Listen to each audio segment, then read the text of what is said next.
Olá amigos, bem-vindo a mais um vídeo. Hoje nós vamos falar sobre a verdadeira fé cristã. A verdadeira fé. E vamos usar o texto de Hebreus 11. E diz assim: Ora, a fé é o firme fundamento das coisas que não se esperam e a prova das coisas que não se veem. Deixa eu te falar uma coisa. As cartas que foram escritas na Bíblia, as cartas de apóstolo Paulo, outras cartas de outros apóstolos, as cartas, tá? A Bíblia no geral, vamos dizer assim, ela quando foi escrita originalmente, ela não tem não tem capítulo nem versículos. Ela é direta, ok? Então quando você pega um versículo, tá? E abre esse versículo, e isola esse versículo, e lê esse versículo, você está pegando a carta pela metade. Não tem como você entender o contexto desse versículo, a não ser que você leia a carta inteira. Né? E o que nós vamos fazer aqui? Qual é a proposta desse vídeo? É mostrar a verdadeira fé cristã. Não uma fé de mentiras, não uma fé de oba-oba, não uma fé do século XXI. Uma fé em Cristo, a verdadeira fé. Não a fé de confissão positiva, né? Não. A fé genuína em Cristo Jesus. O que a fé nos leva a fazer? Tá ok? Então o que nós vamos fazer? Nós vamos lá atrás, em Hebreus 10, vamos pegar do versículo 34 em diante. Já dá para a gente ter uma ideia do que significa Hebreus 11. Ok? Então vamos lá. Diz assim: Porque também vos compadecestes das minhas prisões e com alegria permitistes o roubo de vossos bens, sabendo que em vós mesmos, tendes nos céus uma possessão maior e permanente. Ora, o que Paulo está falando aos hebreus? Ele está dizendo para os hebreus que eles passavam por mesmos problemas de perseguição. Ele está falando para os hebreus, está agora, messiânicos. Ele está dizendo que, olha, nós passamos por prisões juntos. Nós participamos, compadecemos junto da mesma prisão. Vocês compadecem comigo da mesma prisão que a minha. Mas com alegria vocês permitiram o roubo dos seus bens. Ou seja, as pessoas vão lá, roubam e vocês estão alegres. As pessoas vão lá, te caluniam e vocês estão alegres. Com alegria vocês permitiram isso. Por que vocês permitiram isso? Porque vocês sabem muito bem que no céu, vocês têm no céu, não na terra, vocês têm no céu uma posse maior de tudo que é permanente. Uma posse maior e melhor e é permanente. Aqui na terra, as suas posses são passageiras, são transitórias. Mas no céu, as suas posses são permanentes. Veja que está falando de coisas eternas, não de coisas temporais. Não é errado você trabalhar e conquistar as suas coisas. Não. Se possível for, trabalhar dia e noite para que não seja pesado ao próximo. Não é errado, tá bom?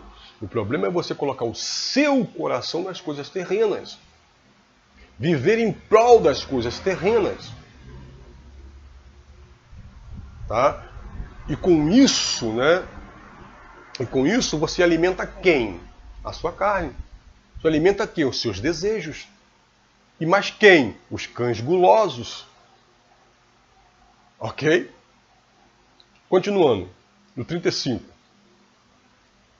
Não abram mão, pois, da vossa confiança, que tem grande e volumoso galardão. Aí Paulo está dizendo no 35, não abram mão da confiança. Que confiança é essa, querido? Confiança que ele falou no 34. Tá? Que você tem possessões maiores e permanentes no céu. Não abra mão disso. Não abra mão de crer nisso. A sua fé tem que estar baseada nisso. Ainda, não é que você tem que passar, mas ainda que você passe provações na terra, no céu você terá o galardão. Não há dessa confiança, que tem grandes e volumosos galardão. Olha, grande e volumosos galardão. O que é galardão? Galardão no grego, salário de um dia de trabalho. Então, pelo seu trabalho, pela sua confiança em Cristo, que no céu, ainda que você passe privações na terra, você tem no céu uma recompensa, um salário, um galardão para receber de Cristo Jesus. 36. Porque necessitais de paciência, para que depois de haverdes feito a vontade de Deus, possais alcançar a promessa. Paciência, tá? Para se cumprir a vontade de Deus, e depois que se cumprir a vontade de Deus, você vai alcançar a promessa. Que promessa é essa? O galardão. Que promessa é essa? Possessão melhores e permanente no céu. Você está entendendo isso? Como é que uma coisa está ligada na outra? E fala da mesma coisa, de coisas celestiais e não de coisas terrenas. 37. Porque ainda há um pouquinho de tempo, e o que há de vir virá, e não tardará. Ele está falando de quem que virá? Quem virá? Jesus Cristo virá e não tardará. Um pouquinho de tempo, ele está chegando. Espere, não desanime, não perca a tua fé, não perca a tua fé. Não perca, ainda que roube os seus bens. No céu você tem uma possessão melhor e permanente. No céu você tem um grande e volumoso galardão. Você vai alcançar a sua promessa, porque ele virá. Ele virá. Irmãos, eu fico pensando nisso. Ele virá. Se Jesus volta agora, a igreja ela está presa em galardão terreno. Sabe? Essa heresia da teologia da prosperidade, da confissão de fé, isso entranhou dentro das igrejas. Nossas igrejas estão doentes por causa dessa peste, dessa praga. E as pessoas agora não pensam mais na volta de Cristo, elas não almejam mais a igreja, a esperança da igreja é a volta de Cristo. Mas não se fala mais nisso. Tem sinagogas de Satanás aí ó, pregando, dizendo não, que venha que você vai receber isso, venha se você está pobre, se você quer ficar rico, se você quer ficar bem de vida, vem. Culto da prosperidade. Culto, sabe, da chave da vitória. Meu Deus. E aonde está, querido? Aonde está a igreja que espera a volta de Cristo? Ele virá. Ele vai vir buscar a tua igreja. Uma igreja sem mancha, sem mácula. O evangelho tem sido maculado por esse teologia da prosperidade. Sabe? Desse teologia do novo pensamento. Meu Deus do céu. Precisamos despertar, igreja. Precisamos despertar. Porque Jesus pode voltar a qualquer momento. E aí a igreja pode, não é que vá estar, mas Deus me livre e guarde, está manchada por esse evangelho. Por esse evangelho não, que não existe outro evangelho, o evangelho é só um. O próprio apóstolo Paulo disse que se outra pessoa, ou até mesmo um anjo vier e trouxer outro evangelho que não é esse que eu estou lhe apresentando, seja anátema, seja amaldiçoado. Veja que ele amaldiçoa até o anjo, se trouxer outro evangelho. Então não existe outro evangelho. O evangelho é esse que é apresentado na Bíblia, pelos apóstolos. Esse é o evangelho. Agora, homens criam teologias e mancham, e maculam o evangelho. E macula o seio da igreja. Vamos despertar, vamos acordar para isso. E no 38, continuando, no 38 diz: mas o meu justo viverá pela fé, e se retroceder, não me agradarei dele. Aí nós estamos falando agora da fé. O meu justo viverá pela fé. Fé em que, gente?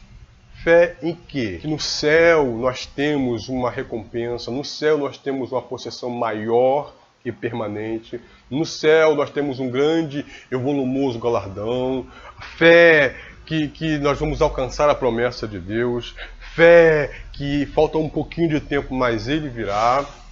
Essa é a fé. Essa é a fé cristã. Essa é a fé. E se retroceder, não me agradarei dele. A igreja tem ou não tem se retrocedido dessa fé? A fé que a Bíblia apresenta? Sim, tem. Tem e tem muito. Muito. Continuando no 39. Nós, porém, não somos dos que retrocedem e são destruídos, mas dos que creem e são salvos. Então, você vê que até, nós vimos lá desde o 34 até o 39, desde o 34 até o 39, está falando de uma coisa só: fé e salvação, fé e salvação, fé e salvação.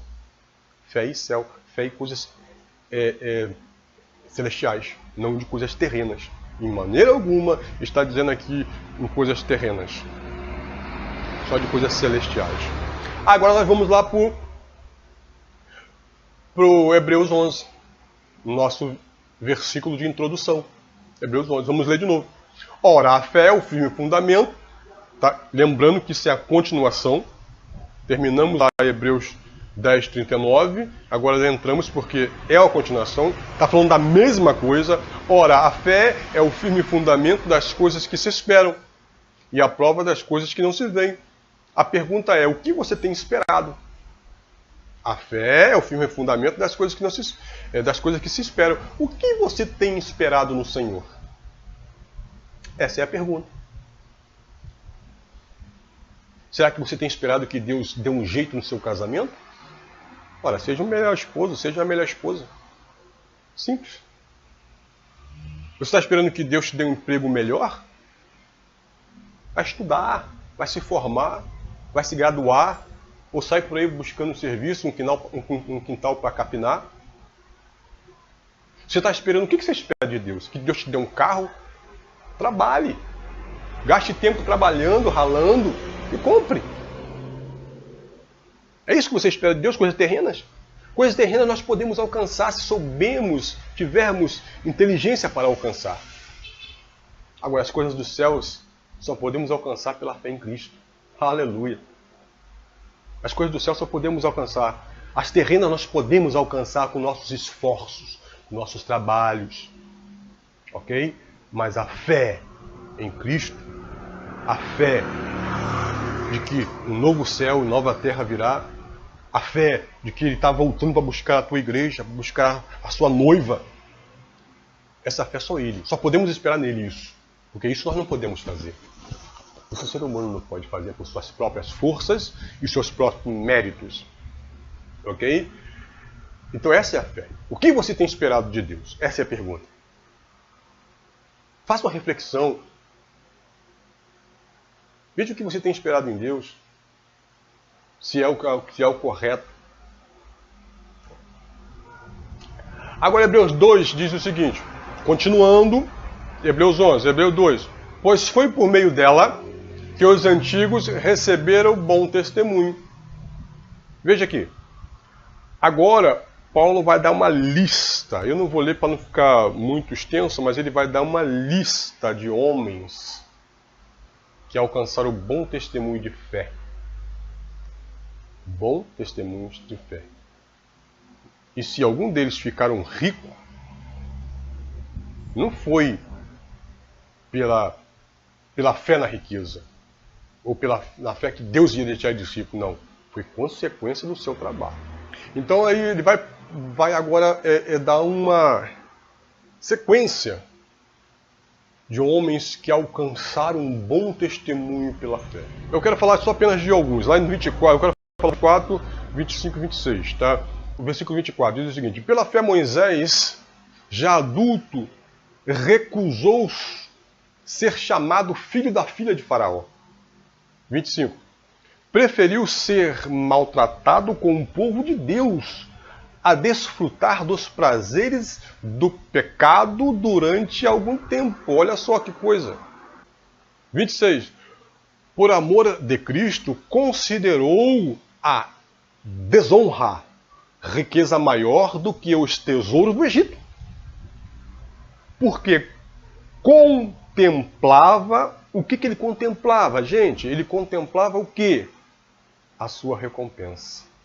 Moisés, depois de adulto, depois que ele entendeu, depois que ele passou a saber que ele não era egípcio, ele não quis mais ser chamado de filho de Faraó, de filho da filha de Faraó. Não quis mais ser chamado. Isso foi pela fé. Fé num Deus que ele... Moisés era um homem inteligentíssimo. Moisés, ele falava todos os idiomas da época. Moisés, ele tinha estudos acima ele estudava todos os deuses. Ele sabia de todos os deuses do Egito. Deuses da época. Daquela época, ele entendia de todos os deuses da época. E um Deus que ele não pôde estudar era o Deus dos hebreus. Ele aceitou como seu único Deus.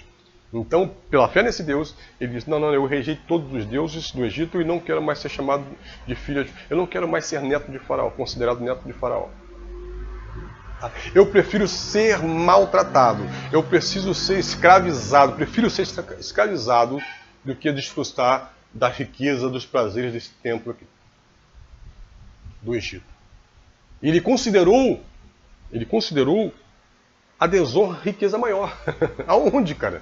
Um cara rico, um cara que, meu Deus, ele tinha riquezas incontáveis por ser neto do faraó, considerado neto do faraó, do Egito, do rei. Honras, as pessoas o honravam, as pessoas se dobravam aos seus pés e lhe honravam, mas essa honra ele considerou a honra maior, ele considerou a desonra, melhor dizendo, ele considerou a desonra uma riqueza maior de que todos os tesouros do Egito. Todos os tesouros do Egito não chegavam aos pés da desonra de crer em Deus, nesse Deus dos hebreus, de sofrer junto com os hebreus, de passar a trabalhar junto com os hebreus. Mas por que ele fez isso? Porque ele não olhou para o terreno. Porque se hoje, eu e você, eu quero me colocar nessa situação também, porque não sou melhor do que ninguém, talvez hoje eu e você, não largaríamos as riquezas para sofrer. Não largaríamos as riquezas para sofrer pelo Evangelho. Se você escolher o Evangelho e a riqueza, é melhor os dois, né? Mas muitas das vezes a gente escolheremos a riqueza e não o Evangelho. Mas pela fé, ele preferiu sofrer do que ter riquezas. Agora vamos ao versículo 35, mais lá na frente um pouquinho, diz o seguinte. Olha, nós estamos falando de Hebreus 11. Tudo está lá em Hebreus. Tá? Porque as pessoas só pegam Hebreus 11, a fé é o firme fundamento, né? E esquece do resto do contexto, antes e depois. Diz o seguinte, o 35. As mulheres receberam pela ressurreição os seus mortos. Uns foram torturados, não aceitando o seu livramento, para alcançar uma melhor ressurreição. Entenda isso. As mulheres receberam pela ressurreição os seus mortos. Ou seja, os mortos que elas receberam são aqueles caras que não aceitaram ser livre para negar o Evangelho. Preferiu morrer a negar o Evangelho, a negar as verdades do Evangelho. Porque ele alcançava o quê? Ele alcançava riquezas? Não.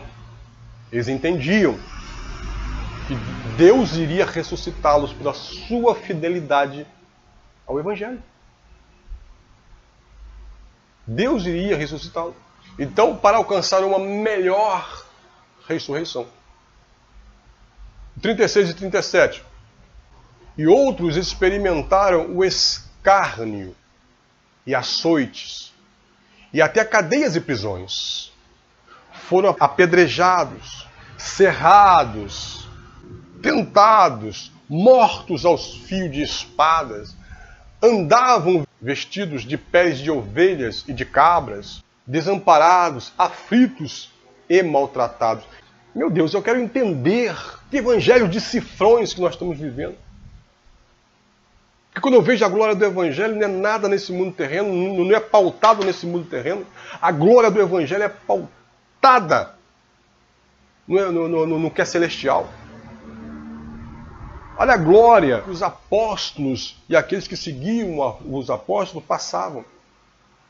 Escárnio, açoites, cadeias e prisões, era apedrejado, cerrados ao meio, tentados, mortos a fio de espada, andavam até vestidos de peles de ovelha e de cabra, porque não podiam andar no meio da sociedade, então tinha que viver banido e tinha que se vestir, então se vestia com pele de animal. Eram desamparados, aflitos e maltratados. Essa é a fé. E não abandonavam o evangelho, não abandonaram, preferiam morrer do que negaram esse evangelho. Hoje, será que você passaria por tudo isso pelo evangelho? Hoje, nos dias de hoje, será que você passaria por tudo isso que os antigos passaram para que o evangelho prosseguisse à frente? Porque se eles não passassem por tudo isso, o evangelho não chegaria hoje. Se cada um deles negassem essa fé, o evangelho não estaria hoje em nossas mãos, em nossas mentes, em nossos lábios. Não estaria. Será que você teria coragem de largar tudo, abandonar tudo, sofrer escárnio, sofrer açoites, cadeias e prisões, ser apedrejado, ser cerrado ao meio, ser tentado, morto a fio de espada? E se não tiver nada para vestir, andar até vestido de pele de animal? Ser afligido e ser maltratado? Será que você teria coragem de passar isso pelo evangelho? Eu acho que não. Desculpe eu julgar assim, mas eu julgo pelo evangelho que estamos pregando hoje. Eu acho que não. Porque nós estamos acomodados na facilidade, na tecnologia. Tudo hoje é fácil. Hoje o evangelho é fast food. Ou eu declaro, eu determino e acontece.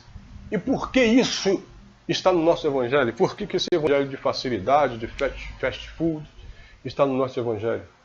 Está no nosso evangelho por causa de uma palavra, de uma teologia que foi criada chamada confissão positiva. Confissão positiva. Talvez você não saiba o que é isso, mas eu quero rapidamente explicar o que é isso. Futuramente eu vou fazer um vídeo explicando melhor isso aí com mais detalhes. Confissão positiva. A confissão positiva é uma prática de algumas igrejas neopentecostais.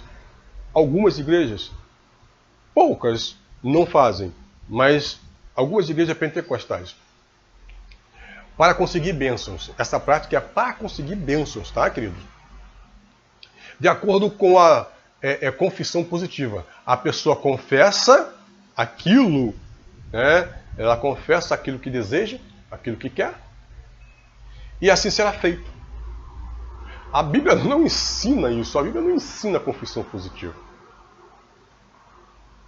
Isso surgiu aonde? Um camarada chamado Ezequiel. Ezequiel era um pastor metodista na região de Nova York. Né? E ele pregava o seguinte, ele dizia que o texto era desligado do autor. Ou seja, você escreve algo, tá? E depois que você escreveu, aquele texto não tem mais, você não tem mais ligação com aquele texto. O texto passa a ser autônomo. Ele cria vida. Olha. Então, né? Isso chega aonde? A palavra tem poder. O que está escrito tem poder. Chega nisso aí. Né? O texto agora é desligado do autor. Imagine você cria um texto, né, na internet aí, você vai, cria um texto longo, bonito, com todas as intenções que você queria passar nesse texto, aí vem um cidadão aí e diz tudo ao contrário, porque esse texto não tem mais ligação com você. Mentira, assim, mesmo porque se você, hoje em dia, se você registrar esse texto, é plágio. Né? Então isso está fora de cogitação. Aí ele diz que a palavra tem poder.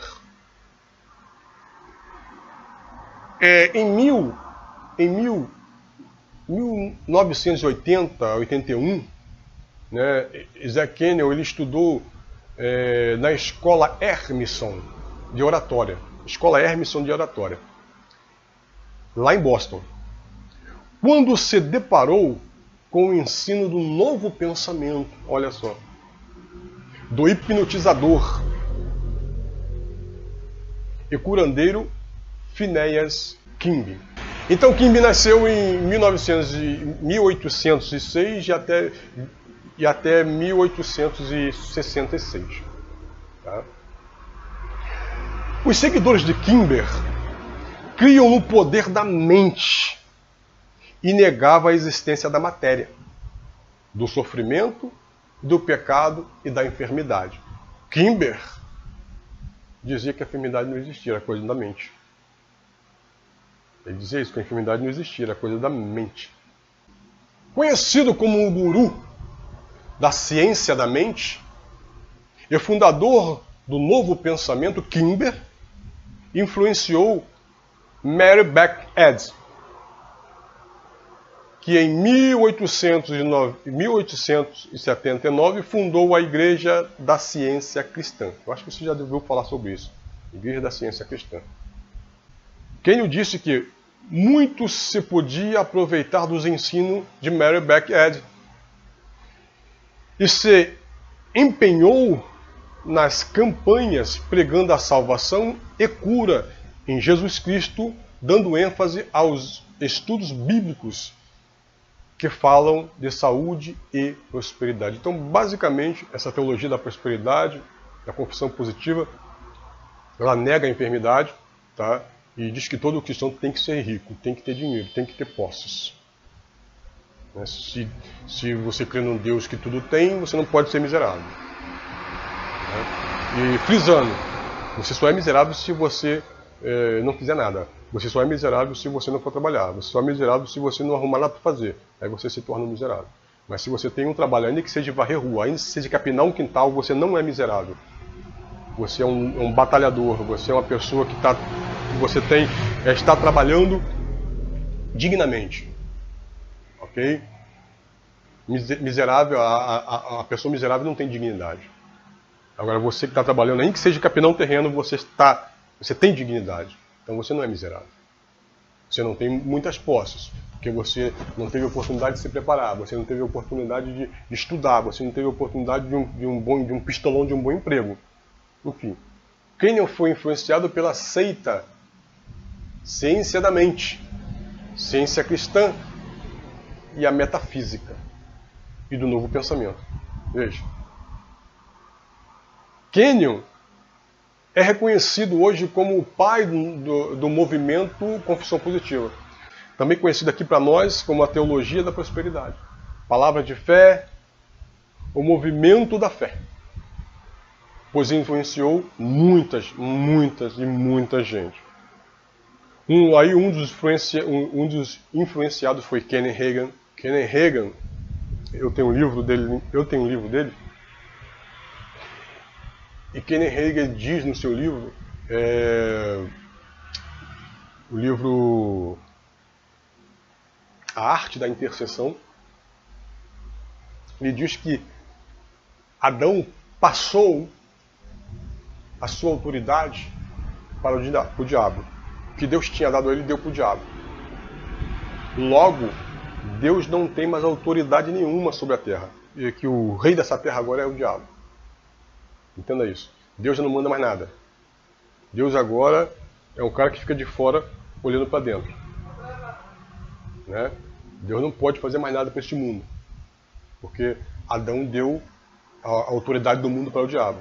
Né? E aí, Deus só pode fazer alguma coisa se nós, seres humanos, demos permissão para Deus fazer através da oração. Ó Deus, agora vai lá e faz. Aí nós demos permissão. Heresia. Braba. Deus faz o que quer. Nos céus e na terra, Ele faz o que quer. Hegel faz diferença entre palavra grega, rema, e logos. Ambas significam palavra. Mas ele afirma que logos é a palavra de Deus escrita na Bíblia. E que a rema é a palavra falada. Uma é a palavra escrita e outra é a palavra falada. Falada por Deus.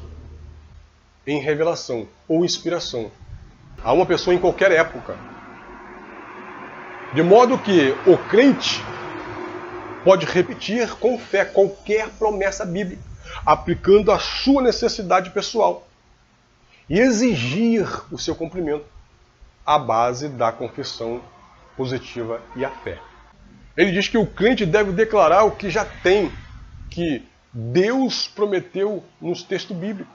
E tal confissão pode trazer a saúde e a prosperidade financeira. Em outras palavras, você nega a existência da enfermidade e ela simplesmente deixará de existir. Isso é o que ensina Kimber. E a seita ciência cristã ensina ainda hoje essas coisas. Kenny Hagin, ele tem uma frase que diz assim: não diga que você tem um Deus dentro de você. Olha, você é Deus. Você é Deus. Eu fico olhando isso e fico pensando, Satanás querendo se chegar até Deus, querendo ser a Deus, chegar até o nível de Deus. O homem querendo chegar no nível de Deus até o conhecimento, Adão e Eva querendo chegar no conhecimento do nível de Deus. Olha que deu. Satanás foi expulso e Adão e Eva foram expulsos também. Irmãos, nós não somos nada, nós somos pó cinza. Deus é tudo. Deus é Deus. Ele não tem forma. Ele é espírito. Ele mora dentro de nós, sim. Mas isso não faz de nós um Deus. Nós temos que nos pôr no nosso lugar de seres humanos e não de nos divinizar. Isso é heresia. Outro herege, me perdoe por isso, mas é heresia, é o R.R. Soares. Nunca, a frase que ele diz, nunca diga se Deus quiser. Ele diz que nós não podemos dizer, se Deus quiser vai acontecer. Não, vai acontecer. O que a Bíblia diz sobre isso? Tiago 4, 13 e 14 diz assim: ouça agora, vocês dizem, hoje ou amanhã iremos para este ou aquela cidade. Passaremos ali, faremos negócios e ganharemos dinheiro. Vocês nem sabem o que lhes acontecerá amanhã. O que é a sua vida? Vocês são como uma neblina que aparece por um pouco de tempo, depois de si.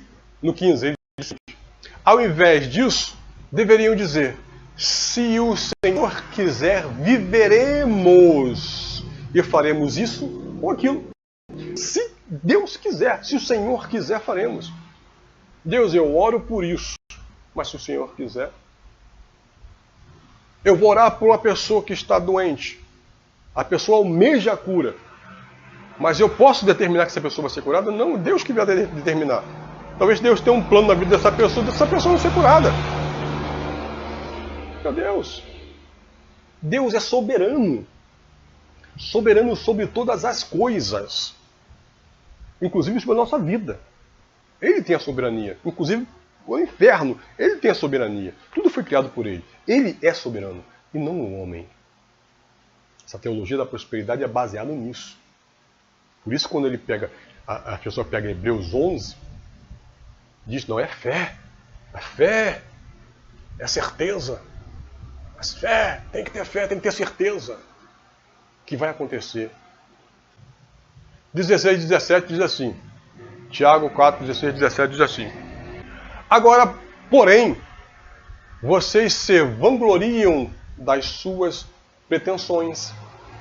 Toda vanglória como essa é maligna. Pense nisso, pois quem sabe que deve fazer o bem e não faz, comete pecado. Então, o que Tiago está falando aqui?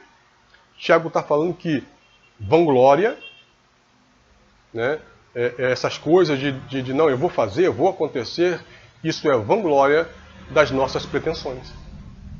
é nos vangloriarmos naquilo que pretendemos fazer. Eu faço, eu aconteço, não, eu fiz, ou eu vou fazer. Isso é vanglória. E isso é maligno. Aí ele dá um conselho, pense nisso, pense bem nisso. Quem sabe que deve fazer o bem e não faz, comete pecado. Não precisa ficar se vangloriando. Se eu tenho que fazer o bem, vou e faço. Não fico me vangloriando que vou fazer ou que eu fiz. É pecado fazer isso. Então, queridos, é isso que eu quero deixar hoje para vocês. Tá? Essa pequena aí introdução sobre